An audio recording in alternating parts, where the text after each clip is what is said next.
வாழிய செந்தமிழ் வாழ்க நற்றமிழர் வாழிய பாரத மண் திருநாடு. அனைவருக்கும் இனிய வணக்கம். இன்றைய தமிழ்நாட்டில் நம்மளுக்கு தேர்தல் களம், நாளைக்கு தேர்தல் சூடு பிடித்திருப்பதை நாம் காண்கிறோம். நம்மளுடைய பொறுப்பாக ஒரு தலைவனை தேர்ந்தெடுக்கக்கூடிய பொறுப்பு நம்மிடம் இருக்கிறது. இந்த பொறுப்பை இந்நேரம் தவறவிட்டால் ஏற்படும் சிக்கல்கள் பற்றிய புரிதல் நம்மளுக்கு வேண்டும். அப்படின்னா ஒரு தலைவனை தேர்ந்தெடுக்கணும்னா அந்த தலைவனுக்கு என்னென்ன தகுதிகள் வேணும், அது முதல்ல வாக்காள்னா நம்மளுக்கு தெரியணும். அப்ப நமக்கு யார் சொல்லி கொடுப்பா? எப்பொழுது போல் நமது ஆசான் வள்ளுவர் அங்கு வந்து நிற்கிறார். இதுல வியப்புக்குரிய ஒரு செய்தினா, வள்ளுவர் காலத்துல இருந்தது மன்னராட்சி. அந்த மன்னராட்சிங்கிறது மன்னனுக்கு முழு உரிமை கொடுக்கப்பட்ட ஒரு காலம். அப்போ அந்த மன்னர்கள் அவங்களுக்குன்னு சில கட்டுப்பாடுகளை வைத்து ஒரு கட்டமைப்பின் கீழே மக்களை ஆண்டு வந்தனர். அவர்களுடைய அமைச்சரவை பார்த்தீங்கன்னா மிகச்சிறந்த ஆன்றோர் சான்றோர்களால் நிரப்பப்பட்ட ஒரு அவை. இத்தகைய அவையில இருக்கிற அந்த மன்னன் அவரா வந்து எந்த முடிவையுமே எடுக்க முடியாது. இந்த அமைச்சரவை மீறி எந்த முடிவும் அவர் எடுக்க முடியாது. இப்படிப்பட்ட ஒரு மன்னராட்சி காலத்திலேயே மன்னர்களுக்கான அறிவுரை, அமைச்சர்களுக்கான அறிவுரை, தூதர்களுக்கான அறிவுரை, ஒற்றர்களுக்கான அறிவுரை அப்படின்னு எல்லா விதமான அறிவுரைகளையும் வள்ளுவர் தமது அரசியல், அமைச்சியல், அதாவது பொருட்பால் வர அத்தனை இயல்களையும் அவர் குறிப்பிட்டிருக்கிறார். இன்னைக்கு நம்ம அரசியல்ங்கிற அந்த இயலை பற்றிய மட்டும் நம்ம கத்துக்கலாம். இதுல வந்து தலைவனுக்குரிய தகுதிகளாக வள்ளுவம் உரைப்பது, இதுதான் என்னுடைய தலைப்பு. நம்ம ஏற்கனவே சொல்லும்போது நம்மளோட மனநிலை எப்படி இருக்குன்னா, ஒரு வாக்காள்னா என்னோட தலைவன் வந்து ரொம்ப நல்லவனா இருந்தா போதும் அப்படிங்கிற ஒரு மனநிலையில இருக்கும். ஆனா நான் வள்ளுவரை தெரிஞ்ச வரைக்கும், அவரை புரிஞ்சுக்கிட்ட வரைக்கும், தலைவன் மட்டும் நல்லவனா இருக்கணும் இல்லை, அதாவது நல்லவனாக இருப்பது என்னும் தகுதி இந்த உலகில் உள்ள அத்தனை மனிதர்களுக்கும் உரியது. அப்போ ஒரு தலைவனை மட்டும் நீ நல்லவனா தேர்ந்தெடு அப்படிங்கிறது வந்து சரியானது கிடையாது. இன்னும் நம்ம தெளிவா சொல்லணும்னா, நீ மனுஷனா இருக்குன்னா நீ நல்லவனா இருக்கணும். நல்லவனா இல்லைன்னா நீ மனுஷனே இல்லை, ஒரு மிருகம், ஒரு விலங்கு அப்படின்னு அவர் முடிச்சுக்கிறாரு. அப்போ அடிப்படை தகுதி என்னது? ஒரு தலைவன், ஒரு நல்லவன் தான் தகுதியா இருக்கணும். அதான் அடிப்படை. அதுலதான் அவர் அரண் வலியுறுத்தல்ங்கிற அதிகாரத்தின் பேர் தான் திருக்குறளே கட்டமைக்கப்பட்டிருக்குன்னு அவர் சொல்லிட்டாரு. அப்ப தலைவன் நல்லவனா இருக்கணும். அதை வந்து மறுக்கவே கூடாது எந்த விதத்திலையும். ஆனா அது மட்டும் போதுமா? பத்தாது. இன்னும் சில தகுதிகள் தேவைப்படுது. அதை வந்து முழுக்க கிட்டத்தட்ட 25 அதிகாரங்கள்ல, இறைமாட்சி முதல் இடுக்கண் அழியாமை வரைக்கும் 25 அதிகாரங்களை விளக்கி இருக்கிறார். இந்த 25 அதிகாரங்களினுடைய அந்த தலைப்பை மட்டும் ஒரு மனிதன் நன்கு புரிந்து கொண்டால், வெறும் தலைப்பை மட்டும் புரிந்து கொண்டாலே அவன் மிகச்சிறந்த தலைவனாக ஆக முடியும். அப்ப அந்த 25 அதிகாரங்களுக்கு உட்பட்ட 250 குறள்கள் ஒவ்வொன்றும் ஒவ்வொரு அறிவுரை. அப்ப இந்த அறிவுரையில ஒரு 10%, 10 விழுக்காடு மட்டும் நீங்க புரிந்து கொண்டா நீங்களே மிகச்சிறந்த தலைவன் அப்படிங்கிறது தான் வள்ளுவனுடைய கருத்து. இப்போ நம்ம இந்த அதிகாரத்துல இந்த நான் சொன்ன இந்த 25 இயல்கள்ல ஒரு சிலதை மட்டும் நான் பார்க்கலாம். ஆனா முழுமையா நான் பார்க்கணும்னு நினைக்கிறது முதல் அதிகாரமான இறைமாட்சி. இறை மாட்சி என்றாலே, இறை என்றாலே என்னும் தமிழ் சொல்லுக்கு தலைவன் என்பது பொருள். அது நம்ம எல்லாருக்குமே தெரிந்ததுதான். அப்போ மாட்சி என்றால் மாண்பு மிக்க பண்புகள். ஒரு தலைவனுக்குரிய மாண்புமிக்க பண்புகள் என்ன அப்படிங்கிறத வரும் இந்த 10 அதிகாரத்துல சொல்றாரு. மன்னிக்கணும், 10 பாடல்ல குறள். முதல் பாட்டு என்னன்னா, ஒரு நாடு எப்படி இருக்கணும், அவன் வந்து ஒரு சிறந்த அரசன் அப்படிங்கிறதுக்கு என்ன தேவை அப்படின்னா, அவங்ககிட்ட சிறந்த படை இருக்கணும், நாடு இருக்கணும், அரண் இருக்கணும், நட்பு இருக்கணும், அமைச்சன் இருக்கணும். அப்புறம் 6வது வந்து பொருள், வேண்டிய பொருளும் இருக்கணும்.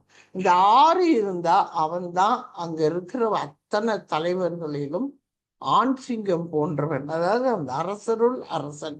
நம்ம அந்த அரசன்கிற சொல்லாடல் நாம் பயன்படுத்தும் போதெல்லாம் நம்ம இக்காலகட்டத்திற்கு ஏற்றால் போல் தலைவன்னு போட்டுக்கலாம். ஒரு தலைவன் எப்படி இருக்குன்னா அவன்கிட்ட எல்லாமே இருக்கணும், இருந்தாதான் அவன் தலைவன் அப்படின்ட்டு. இது முதல் குறள். அடுத்தடுத்த குறள், அந்த 10 குறளை மட்டும் நான் விளக்குறேன். வேற என்னெல்லாம் சொல்றாரு. 2வது குறள்ல பகைவனுக்கு அஞ்சாமை, ஈகை குணம், அறிவு, ஊக்கம், இந்த 4 வேணுமா. அடுத்த குறள்ல தூங்காமை, கல்வி, துணிவுடைமை, இது 3 வேணுமா.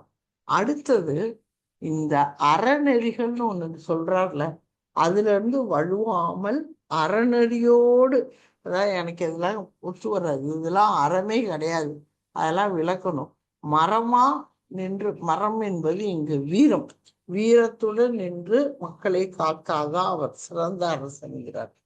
இதுல அடுத்தது நம்மளுக்கு எல்லாத்துக்கும் தெரிஞ்ச ஈயச்சலும் ஈட்டலும் ஈட்ட வகுத்தலுங்கிற அந்த காத்தலும், அந்த பொருள் என்ன பொருள் அப்படின்னா, சரியான வழியில அந்த அரசுக்கு வேண்டிய வருவாயை கொண்டு வரணும். அந்த வருவாயை அந்த சிறந்த அறவழிகளை கண்டுபிடிச்சு அந்த வழியில உள்ள கொண்டு வர வேண்டும். உள்ள கொண்டு வந்ததை பகைவர் கவராத மாதிரி காப்பாற்றணும். அதை மக்களுக்கு சரியான விதத்துல பகுத்து கொடுக்கணும். இதெல்லாம் செஞ்சாதான் அவர் சிறந்த அரசு. இதுல எனக்கு 6வது குறள் என்ன குறள்னா, காட்சிக்கு எளியன் கடுஞ்சொல்லான் அல்லலில் மீக்குறும் மன்னன் நிலம். அது என்னன்னா, நம்ம ஒருத்தங்களை பார்க்க போறோம் அப்படின்னா அந்த மன்னன் காக்க வைக்க கூடாது மக்களை. நம்மளை ஒருத்தவங்க பார்க்க வைக்கிறானோ, ஒரு 10 பேரை கடந்தா வந்தாதான் என்னை பார்க்க முடியும், இல்லைன்னா பார்க்காமையே போறது, அப்படிலாம் இருக்கக்கூடாது. எப்பனாலும் என்னோட அரசனை போய், என்னோட தலைவனை போய் நான் பார்க்கலாம்ப்பா. எப்ப நான் கேட்டாலும் அவர் மிக எளிதா இருப்பாரு. அது மாதிரி ரொம்ப ஒரு என்ன, இப்போ ஒண்ணுமே இல்லை. அது ஒரு எளிய உதாரணம் என்னன்னா, மக்களோட மக்களா நின்றுட்டோம் அப்படின்னா என்னாகும், மக்களுக்கு இவன் நம்ம தலைவன்பா அப்படின்ட்டு வரும். நம்ம எல்லாம் வேட்டி கட்டிய இடத்துல நம்ம ஒரு கோட் சூட்டோடையோ ஒரு ஷெர்வானியோடையோ போய் நின்னோன்னா இவன் என்னோட ஆள் இல்லை அப்படிங்கிறத புரிஞ்சுப்போம். அப்போ மக்களோட மக்களா நிற்கிறதுக்காக தான் காந்தியடிகள் என்ன பண்ணாரு, எளியோரோட எளியோரா மதுரையில வைத்து வேட்டியை கட்டி மக்களோட மக்களா நின்னான்னா காட்சிக்கு எளியோரா இருந்தாரு. அதனாலதான் அவரை இன்ன வரைக்கும் நம்ம தலைவர் தலைவர் அப்படின்னு சொல்லிட்டு இருக்கிறோம். அடுத்து இதே மாதிரி ஒவ்வொரு குறளையும் இறைமாற்றில அத்தனை குறள்லையும் அவர் சொல்றாரு. ரொம்ப முக்கியமா நடுவு நிலைமை. நடுவு நிலைமை என்பதை நம்ம ஏற்கனவே எத்தனையோ முறை நம்ம இந்த சிறப்புரை மூலம் விளக்கப்பட்டிருக்கோம். 2 பேர் வர்றாங்க, ஒரு பிரச்சனையை எடுத்துக்கொண்டு, ஒரு சிக்கலை எடுத்துக்கொண்டுனா இவங்க கிட்ட ஒரு நியாயம் இருக்கும், இவங்க கிட்ட ஒரு நியாயம் இருக்கும். இந்த 2 நியாயத்தின்படி யாரோ ஒருத்தர் படி போய் நிற்கிறது பேர் நடுவு நிலைமை இல்லை. 2க்கும் பொதுவா நிற்கிறது பேரும் நடுவு நிலைமை இல்லை. உண்மை நிலைன்னு ஒண்ணு இருக்கும். இவங்க சைடு நியாயம், இவங்க சைடு ஒரு நியாயம் போக உண்மையில் நடந்தது, உண்மையில் என்னன்னு இருக்கும். அதன்படி நிற்கிறது தான் நடுவு நிலைமை. அதன்படி ஆள்பவனே சிறந்த அரசன் அப்படின்னு சொல்றாரு. இப்ப இந்த 10 இந்த மாதிரி இந்த இறைமாட்சியில இறையா இருக்கிறது, இப்படி நீ எத்தனை பண்புகளோட இருந்தேன்னா உனக்கு தலைவன்கிற பெயர் மாதிரி நீயே இறைவன் ஆக்கப்படுவ அப்படின்னு சொல்லி இந்த அதிகாரத்தை நிறைவு செய்யறாரு. இப்படி நம்ம ஒவ்வொரு குறள், ஒவ்வொரு 25 அதிகாரத்துல ஒவ்வொன்றையும் எடுத்துக்கொண்டு விளக்கிட்டே போனா நம்ம நாள் ஃபுல்லா நம்மளுக்கு தேவைப்படும் அத்தனை இதையும் இவ்வளவுக்கு. அதனால எனக்கு சில இது சொல்லணும்னு தோன்றியது, அதை மட்டும் நான் இன்னைக்கு சொல்லிக்கிறேன். கல்லாமை அதிகாரத்துல அவர் சொல்றாரு, கல்வி கற்காத ஒருவன் தான் கற்றவன் என்று தன்னை மதித்து அதை வச்சு அவர் பேசும் பெருமையானது. நான் எப்படிப்பட்டவன் தெரியுமா, நான் யார் தெரியுமா, நான் எப்படி தெரியுமா அப்படின்னு அவன் கற்றவர்களோட சேர்ந்து இருக்கிற ஒரு அவையில போய் இவன் தன்னந்தனியாக கத்திக்கொண்டிருந்தால் அங்கே அவனது அறியாமை வெளிப்பட்டு இழிவு நேரிடும். இதைத்தான் அவர் அழகா சொல்றாரு. கல்லா ஒருவன் பகைமை தலை பெய்து சொல்லாட சோர்வுபடும் அப்படிங்கிறாரு. அடுத்தது நம்ம ஏற்கனவே சொன்னது மன்னராட்சி. அப்பமே மன்னராட்சியில எல்லா முழு உரிமையும் மன்னனுக்கு உண்டு. அவரை மீறி அங்க எதுவும் நடக்காது. இருந்தும் மன்னனை சுற்றி ஒரு இடித்துரைக்கும் அவை இருக்கும். அந்த அவையே இல்லைன்னா நம்ம எத்தனையோ தடவை நம்ம அந்த குறளை படிச்சிருப்போம். இடித்துரை இடிப்பாறை இல்லாத ஏமரா மன்னன் கெடுப்பார் இல்லானும் அதுவே போதும். எனக்கு தான் எல்லாம் தெரியும், யாராவது ஏதாவது சொன்னா ஒரு பேச்சு கூட நான் கேட்க மாட்டேன் அப்படின்னு சொல்ற தலைவன் தானாவே கெட்டொழிவான் அப்படின்னு சொல்றாரு.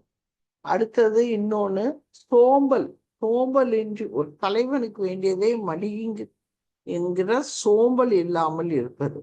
அதுல ஒரு குறள் சொல்றாரு. எல்லாத்துலயும் நான் ஒரு குறள் தான் எடுத்துட்டு வரேன்.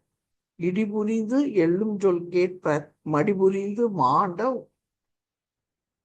உணர்ச்சிலர். அப்படின்னா என்னது?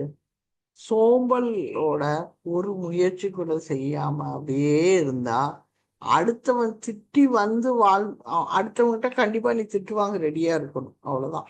அடுத்தவர்களிடம் நீங்கள் இடி சொல் வாங்குவதற்கும் அடுத்தவர்களிடம் இழிவுபட நேரிடும் அப்படின்னு அவர் சொல்றாரு. இன்னும் ஒரு குறள்ல அவர் சொல்றாரு, அதே மடியின் மேல, தம்மிடமிருந்து அழிக்க வேண்டிய சோம்பலை கடைபிடித்து வாழும் அறிவில்லாதவன் பிறந்த குடி அவனையும் முந்திக்கொண்டு அழிந்துவிடும். குடிதான் முதல்ல அழியும், அதுக்கப்புறம் அவனும் அழிவான்கிறாரு. அப்போ ஒரு மனிதன் சிறந்த தலைவனாக ஆக்க வேண்டும் என்றால் அவனிடம் இருக்கும் இந்த சோம்பல் என்பது நிச்சயமாக நீக்கப்பட வேண்டும்ங்கிறாரு. அடுத்து இறுதி அதிகாரம் இடுக்கண் அழியாமை. இடுக்கண் அழியாமைங்கிற இடையில நிறைய அதிகாரங்களுக்கு நம்மளுக்கு நேரமின்மையினால இறுதி, அதாவது இந்த அரசியல்ல இருக்கிற நிறைவு அதிகாரம் இடுக்கண் அழியாமை. இடுக்கண் அழியாமை என்றால் நம்மளுக்கு இடுக்கண் வரதான் செய்யும். எந்த செயல் எடுத்தாலும் இடுக்கண் வரும். அப்போ ஒரு தலைவனுக்கு எவ்வளவு இடுக்கண் வரும்? எத்தனை இடுக்கண் வந்தாலும் தன் நிலை அழியாமல், தன் அந்த மனநிலை அழியாமல் பார்த்து கொள்ளணும். அது ஒரு சிறந்த தகுதி. இடுக்கண் வந்தால் தன் உறுதி அழியாமல் பார்த்து கொள்ளணும். அதான் இடுக்கண் அழியாமை அப்படிங்கிற அந்த அதிகாரம். அதுல மடுத்த எதற்கூட ஒப்பிடுறாரு அரசனுக்கு உரைக்கப்பட்ட குறள். மடுத்த வாயெல்லாம் பகடு அண்ணான் உச்சை இடுக்கண் எதற்பார் உடைத்து. பகடுன்னா எரும மாடு, பொதி சுமக்கும் மாடு. அப்போ ஒரு மாடு பொதி சுமந்து போகும்போது நீங்க என்ன நேர்ந்தாலும் அது இழுத்துரும், பாரம் சுமந்து இழுத்துட்டு போயிடும். அப்படி இழுத்து கொண்டு போகக்கூட தகுதி ஒரு மாடுக்கு இருக்க வேண்டிய அத்தனை உழைப்பும் ஒரு அரசனுக்கு இருக்கணும்னு சொல்றாரு. அப்ப இதெல்லாம் அவர் சொல்ற தகுதிகளாக நம்ம சொல்லலாம். அடுத்தது நமக்கு இப்படி ஒவ்வொரு குறளா நம்ம விளக்க முடியாது இல்லையா? அதனால நிறைவாக ஒரு தலைவனின் தகுதியாக வள்ளுவர் கூறிய அந்த அதிகாரங்களின் பெயரை மட்டும் கூறி எனது உரையை நான் நிறைவு செய்கிறேன்.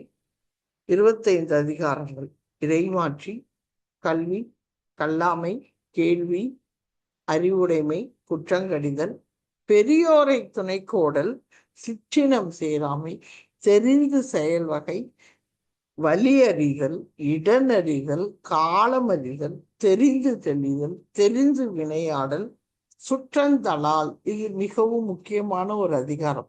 தன்னுடைய சுற்றத்தை சூழ்ந்து தன் சுற்றத்தை காப்பாற்றி வாழும் தகுதி ஒரு மன்னனுக்கு, ஒரு தலைவனுக்கு உறுதியாக தேவைப்படும் ஒரு தகுதி.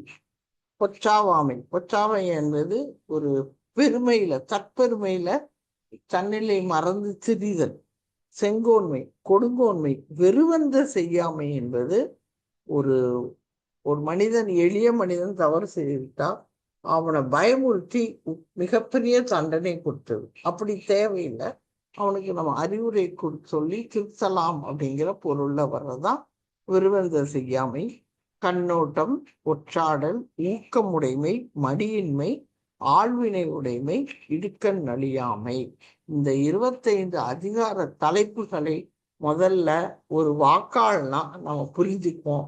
இந்த 25 தகுதிகள்ல எந்த தலைவனுக்கு இந்த தகுதி இருக்குன்னு நன்கு ஆராய்ந்து நாளை ஓட்டளிக்க வேண்டும் என்று கூறி உரையை நிறைவு செய்கிறேன். நன்றி.